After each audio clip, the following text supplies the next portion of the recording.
Вакцина против новиот коронавирус, од кој досега животот го загубија повеќе од 2000 лица само во Кина, најрано ќе биде доставена за клинички испитувања кон крајот на април, изјави денеска заменик министерот на Кина за наука и технологија.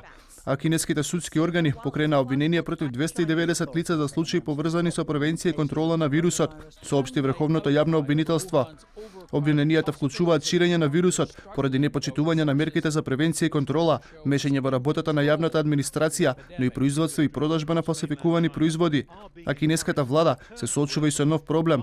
По 2 затвори надвор од провинцијата Хубеј со коронавирус се заразиле 234 лица.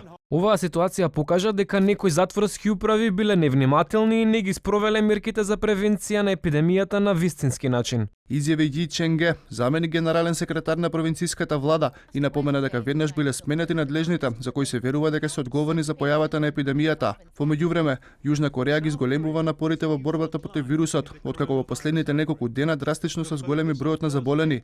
Корејскиот премиер предупреди дека ситуацијата е доста сериозна.